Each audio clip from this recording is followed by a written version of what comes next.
There are many smartphones with different processors in the Android market these days, like Exynos from Samsung, Kirin from Huawei, Tensor from Google. But the most used chipset by most of the Android smartphones are either from Qualcomm or from Mediatek. And this leads to a major confusion as to which one is the best, whether it's Mediatek processor or it's Qualcomm processor. And in this video, we are going to take a look at both of these processors and to decide which one is the best. You're watching Tech Arena and I'm your host Arnav. Let's go.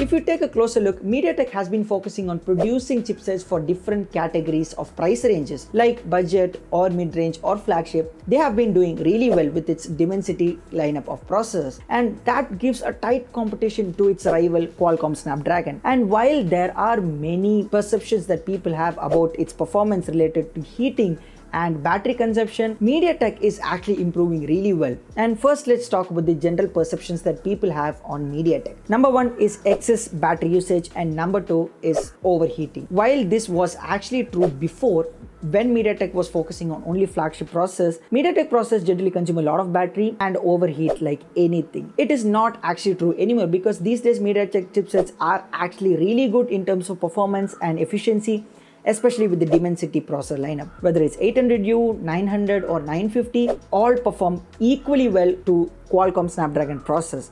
And kudos to Mediatek for actually doing that. Now, while solving all these issues of overheating and battery consumption, Qualcomm on the other hand has been going into a downfall with its 8th Gen 1. If you see very closely, 8th Gen 1 is performing really bad in terms of thermals, especially with the CPU thermal throttling issue. But if you compare the Dimensity 9000, which is the equivalent processor to Snapdragon 8th Gen 1, it is absolutely great in terms of performance and CPU throttling. As you can see, the graph is going pretty down for Qualcomm and pretty up for Mediatek.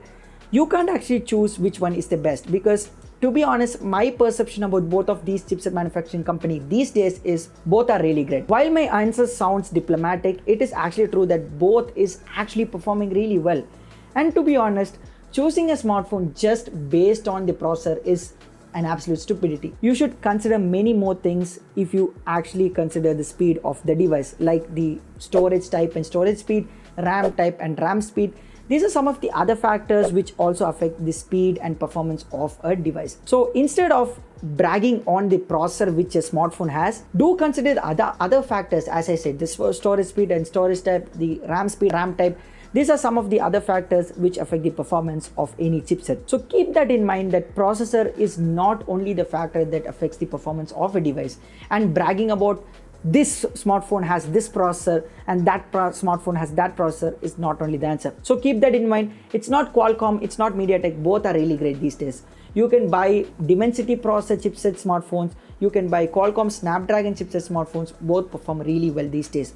Yes, Mediatek is trying to solve its battery consumption and overheating issues slowly, but they're on a way, they're on a good track. So kudos to Mediatek for that. So what do you guys think about this video? Do comment down your opinion in the comment section below, and as always, a like and sub to the channel would be powerful. And not only that, press the bell icon to get notifications of the future videos that I post. This is me, Arnav, signing off from the video. Until the next one, stay home, stay safe, take care.